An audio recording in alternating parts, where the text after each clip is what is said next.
आज हमारा भारत आजाद है, आज हमारा भारत आजाद है। भगत सिंह तो उस समय पर थे जब अंग्रेजी शासक था, उन्होंने क्रांति की लहर प्रत्येक बच्चों में दौड़ा दिया। आज हमारी शिक्षा से चंद्रशेखर आजाद, भगत सिंह, महाराणा प्रताप इत्यादि इत्यादि की भारत की महान विभूतियों की कथा खत्म कर दी, समाप्त कर दिया, जिससे कि भारत के बच्चे उन कथाओं को पढ़कर न तो पढ़ पा रहे और ना ही अपने हृदय में, उनके हृदय में देशभक्ति की भाव जाग रहे हैं।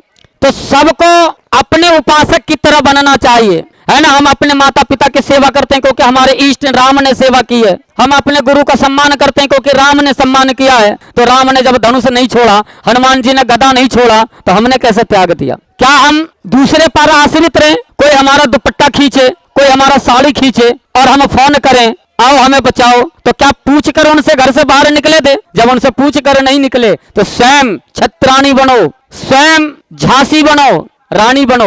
हिंदू राष्ट्र घोषित कराना इसलिए आवश्यक है कि कहीं कहीं हमें सुनने में, हमारे नगर, मैं सिकंदराबाद जिला बुलंदशहर उत्तर प्रदेश का रहने वाला हूँ, वहां मेयर का चुनाव हुआ, चेयरमैनी का, तो नारे क्या लगे?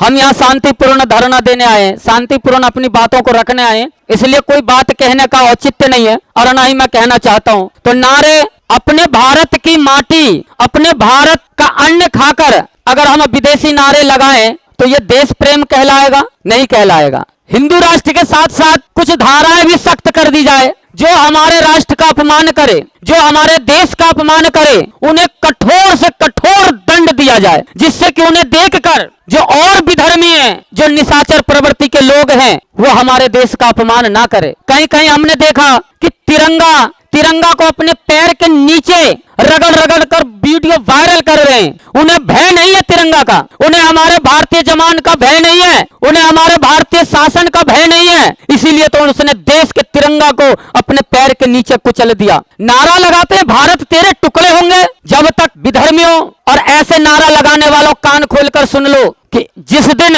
शहीद भगत सिंह और आजाद महाराणा प्रताप, एक से एक वीर पुत्र, वीर शिवाजी घर घर से निकल गए, तो ना तो ऐसा नारा लहर रहेगा और ना ही ऐसा नारा लगाने वाले लोग रहेंगे।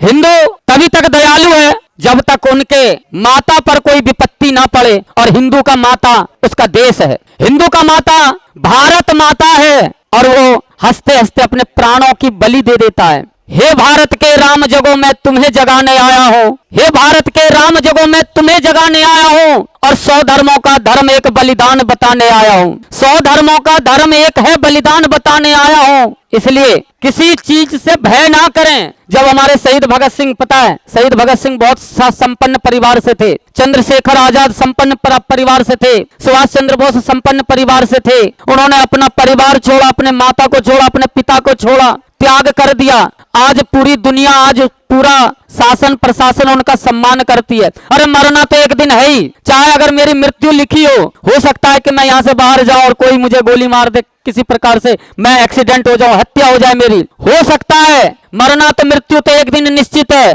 परंतु ऐसा क्या मरना जो पशुवत मृत्यु है। देश के लिए, धर्म के लिए जो मरता है उसी का सच्चा मृत्यु होता है। अपने देश के विचार, अपने देश के लिए सोचें, अपने धर्म के लिए सोचें, और सदा निरंतर विचार करते रहें कि मेरा देश कहाँ होना चाहिए। विश्व गुरु बनाना है, कैसे बनेगा विश्व गुरु? कैसे बनेगा? जब हम निष्ठावान से अपने देश के प्रति समर्पित हो जाएंगे, अपने धर्म के प्रति समर्पित हो जाएंगे। आज से पहले हजारों गुरुकुल की पढ़ाई चलती थी, गुरुकुल शिक्षा चलता था, तो विश्व गुरु था भारत। आज हमारा भारत कहाँ चला गया? आज हमारा भारत कहाँ चला गया? ये भी विचार करना चाहिए। और अपने धर्म के प्रति हम अपने धर्म का प्रचार करने के लिए स्वतंत्र हैं, हमें किसी की परमिशन की आवश्यकता नहीं। स्वामी जी कहते हैं कि हम धर्म ध्वजा के वाहक हैं, फरमान हमें क्या रोकेंगे। हम धर्म ध्वजा के वाहक हैं, हमें फरमान से कोई भय नहीं होता। और जिसने ये भगवा धारण कर लिया, ये भगवा क्या है? हमारा जो राष्ट्र, हमारा जो ध्वज है वो भगवा ध्वज है। ये भगवा है क्या? जिसने इस भगवा को धारण किया, भगवा को जानने के लिए आपको भगवा धारण करना होगा। पता कैसे? कुछ विधर्मी निशाचरी प्रवृत्ति के लोग भगवा पर कटाक्ष करते हैं, भगवा पर कटाक्ष करते हैं, अपमान करते हैं, तो कहीं सम्मान भी प्राप्त होता है। जिसने इस भगवा चोला धारण कर लिया, उसे अपने प्राण से प्रिय कम हो जाती है। जैसे कि हमारे योगी जी और संत शिरोमणि जितने भी हमारे साधु संत हैं, सबने इस भगवे को धारण करके और अपने धर्म का प्रचार हेतु अपने प्राणों का भी त्याग कर दिया, हंसते हुए फांसी पर चढ़ गए। ऐसे भगवे का हमें सम्मान करना चाहिए। हमारे रामचरितमानस में वर्णन है, भगवान राम कहते हैं कि पुत्र का क्या धर्म है, पिता का क्या धर्म है, राजा का क्या धर्म है, सिपाही का क्या धर्म है, यह सब रामचरितमानस सिखाते हैं। भगवान राम कहते हैं कि पुत्र का प्रथम कर्तव्य है अपने माता पिता की सेवा करना। हमारा पुत्र कितना ही बड़ा पद अधिकारी हो, विदेश में खूब धन कमाता हो, लेकिन हमारा सम्मान ना करे तो वह हमारे लिए व्यर्थ है।